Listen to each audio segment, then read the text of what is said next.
We wait for that to finish.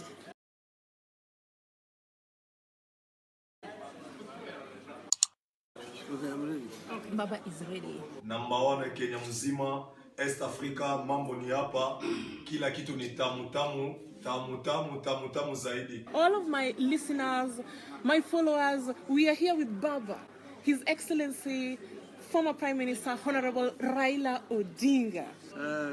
Guten Abend, alle Listener von diese Kenyanische Rundfunk. Ich freue mich, wieder hier in Deutschland zu sein. Ich bin hier mit einer Delegation von Kenia und diese Delegation hat seit 3 Tagen verschiedene Industrien und verschiedene Geschäftsleuten getroffen und wir sind hier sozusagen zu lernen und zu sehen, was wir von Deutschland hier mitnehmen können nach Kenia. Genau. So, alle deutsche Zuhörer, das war gerade Honorable Raila Odinga, unser nächster President Kenyans. Do we want to talk about some things? We want to talk about the questions that you asked me to ask him when it comes to Germany, the things that the diaspora and voters wanted to know about his motives before we get to the elections next year. So, Baba, we are Proud Chocolate Radio, me and Pauline. So there are some questions that our listeners have been wanting to know directly from you. First, as you know, I'm a Kenyan and I want to be a Kenyan president. Exactly. So my campaign must be on a national platform. So, what is Court's agenda for Kenyans in the diaspora? You know that this is a constituency, diaspora is a constituency of its own, that has a great impact on the economy of Kenyan terms of remittance. According to the figures released by the World Bank, we send a lot of money. So, what is Court's agenda for Kenyans in the diaspora? Well, our agenda has been very clear. We, of course, recognize the contribution of the Kenyans in the diaspora to the Kenyan economy in terms of remittances that go back, which impact very positively on our economy. In terms of investments that they're doing in Kenya. It's also in terms of projecting Kenya's image outside, wherever they reside. So they are, you can say, our ambassadors at large, wherever they are. And therefore, their role is very substantial. We have said that they have not quite fully been recognized in terms of promotion of their efforts and the rewards, which is what we will do when we're in power. I used to have a diaspora office, a desk in my office as the Prime Minister. That, of course, was not taken up, but the Jubilees here appointed some spokesperson in their area there. But we have another team. The man who was in my desk, Mr. John Maina, has now registered a diaspora forum, which is meant to be, it's like an NGO, basically championing the cause of diaspora in the country. We want to assist them in networking with the diaspora wherever they are. There is this critical issue of elections coming and the role of the diaspora in these elections. We would like this matter to be properly streamlined so that the external vote is not used for purposes of rigging the elections. That's why we want to have a new electoral commission in place, then discuss with them the modalities of incorporating the diaspora into our electoral process. But we would like to see diaspora playing a much bigger role, like they do in countries like China, they do in countries like Malaysia, like Indonesia, like in Brazil and so on. This has not actually quite worked. If you have a very strong, vibrant diaspora population whose role can equally be complementary to our national efforts. Okay. So, why did the IEBC report give President Uhuru all the powers to appoint new commissioners? False. That is not correct. The IEBC report has not given Uhuru powers. What has happened is we are appointing a task force whose responsibility is to select and recruit those who will be IEBC commissioners. And this task force is going to consist of 9 members. Okay. 4 from the Parliamentary Service Commission and 5 from the various religious groups. That is the Catholics, the Protestants, the Evangelicals, the Muslims, and the Hindus. So this team of 9 will advertise and then recruit for the purposes of because we have reduced the number of commissioners to 7. That is 6 plus the chairman. For the chairman, they will give Uhuru 2 names. For the 6 commissioners, they will give him 8 names. In other words, 8 who are all eligible to be selected. So he has very little room for maneuver. He has to appoint 6 out of the 8 and 1 out of the 2. So he's not choosing. These are not people he has gone out to go and look for. The names which he's been given, therefore he has no choice but to appoint 1 of the 2. Good. Is there a possibility that both Raila and Uhuru can work together to appoint any other new commissioners so that the elections can be credible and to avoid any blame game that may arise after the next elections? It is not really a question of the commissioners. It is the electoral process. And people are bringing too much emphasis now on the individual. Yes. Individuals have always let us down. We did appoint a team in 1997. Nyayo appointed 10, we appointed 10. They still ended up giving Nyayo the victory. In 2013, we appointed jointly with Kibaki. Kibaki appointed 4, I appointed 5 of the Defense Commission. They still disappointed us. Why? Because the system allowed for manipulation. And that is what we have changed through this process. That now it is no longer discretionary for the Electoral Commission. First, we have introduced an electronic system of voting through the biometric data. In other words, your biometric data must be correct before you are eligible to vote. And so wherever you go to a polling station, you must have a thumbprint on your irises or your DNA must be correct before you are given a ballot paper. Once you've voted, in other words, voter identification is electronic. The actual voting process is manual. The voter transmission results and tallying is electronic. Okay? This will guard against the manipulation in our view. And then the results, once they are announced at the polling station, are final. They are just now transmitted. But as they are announced, they are also picked up by the media and announced almost real time. So that allows for very little room for maneuver. They go to the constituency center, which is the first turning point, and also spontaneously for the presidential to the national turning point.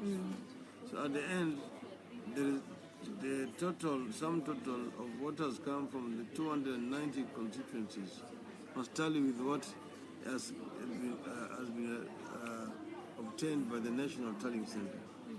So this itself will avoid any kind of monkey business in the electoral process. So we don't want just to trust on the credibility of individual electoral commissioners this time around. So people are laying emphasis in the wrong direction. Who are the commissioners? No, it is the process which you have improved. And this is what will ensure free, fair, transparent electoral process. So another question. People are asking and are still asking. We'll also go back to the comments. Are you going to be on the ballot? I really don't want to be responding to rumors. Which are so far-fetched. Yes. You need to know that we have a coalition called. Called consists of Wiper, Ford Kenya, and ODM. Now, those parties are led by individuals. You have Honorable Kalonzo Musyoka, Honorable Moses Matangula, and myself. So even if I were not to be running, I would be like a mad person to leave two of my colleagues and go and look for another person outside the party coalition. So to me, that is so far-fetched that I don't even need to dignify it with any amount of response. Thank you, sir. So, the last question on my list, but we'll go back to the ones that they're writing there. What are yours and your team's plans to ensure that diaspora votes are freely and fairly counted and also supervised come next year? And that is if there are stations that will be set in Germany, America, Australia, diaspora, for us to go and vote at. You see, this diaspora vote is tricky. That's why we said we don't want to commit to it until we have an electoral commission with whom we can discuss modalities of diaspora voting. Because we know that Jubilee has been running ahead using embassies and the staff of the embassies to basically try to rig the elections. We will not accept this. So we must put in place a proper, transparent and accountable system of voting. That's what we'll be accepting. Yes.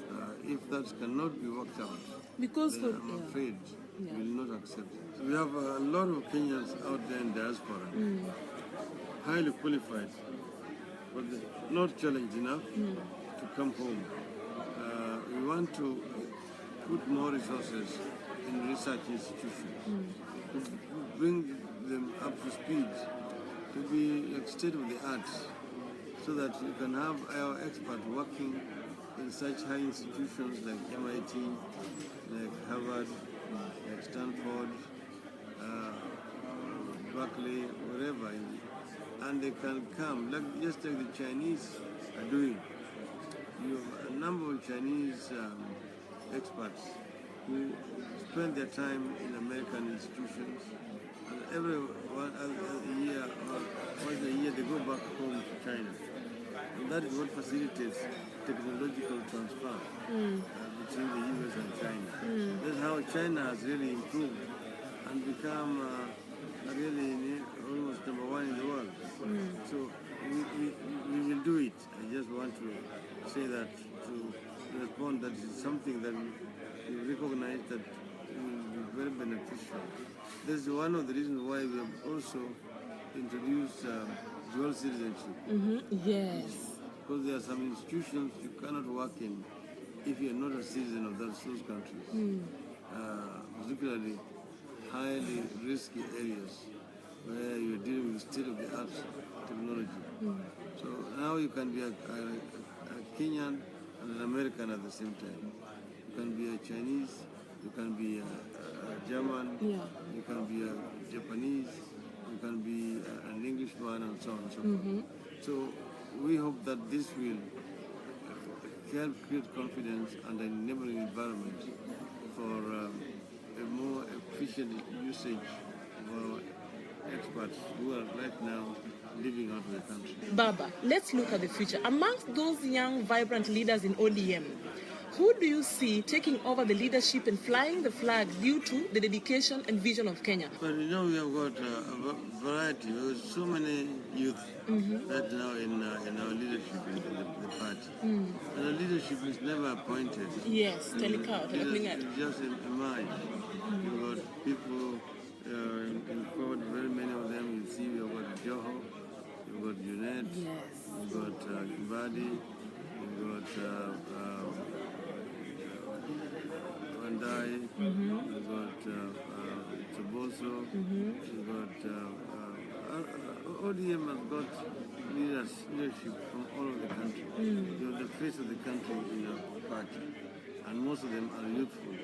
So there we have a blend.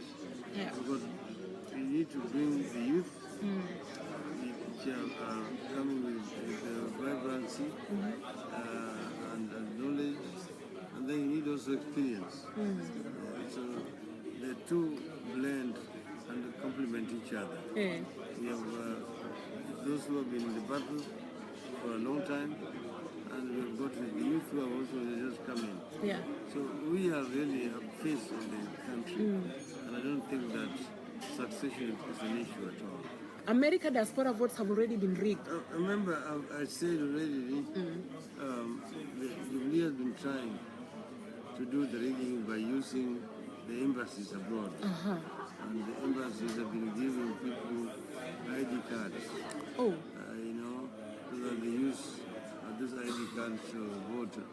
That way, even Nigerians can vote as Kenyans. There are people who live in the diaspora for a long time. Some of them are out of status. They're being given ID cards so that they can vote. That is not acceptable. So we have said until we agree with the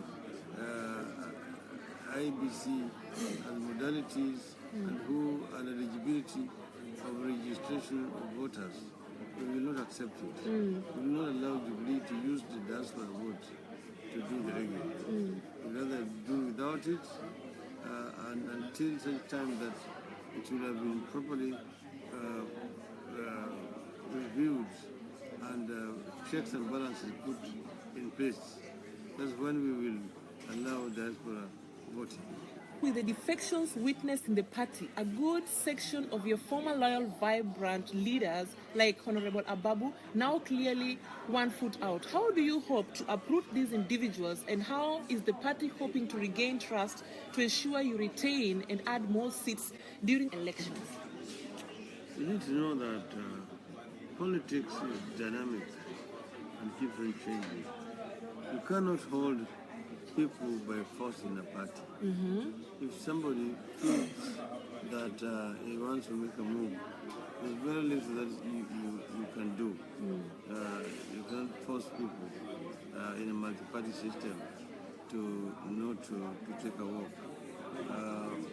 You need to know that Jubilee is basically trying to destabilize us by offering money to leaders to defect and go and join them. This is what you saw happen in Kasarani. They said that Jubilee has set up an auction hall where the weak are being paraded and people are bidding for their price. It's unfortunate, but it has happened. But I want to say that this is not the first time that we have seen political defection. Remember, this was the order of the day during the Nyayo era of the early 70s. The first parliament saw a lot of defections. Japan, Umani, Tamala, Amagwagwa, quite a number. Over 10, I think 15 members of parliament in that 7th parliament defected, but they were all defeated in the subsequent elections. So I don't see that these people have got a future. I'm not worried. I'm sure that most of them will not see the inside of parliament again. No.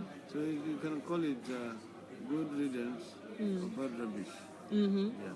So, what you said about the strategy, what's the difference between last time's strategy and this time's strategy? You can never repeat the same strategy in an electoral process.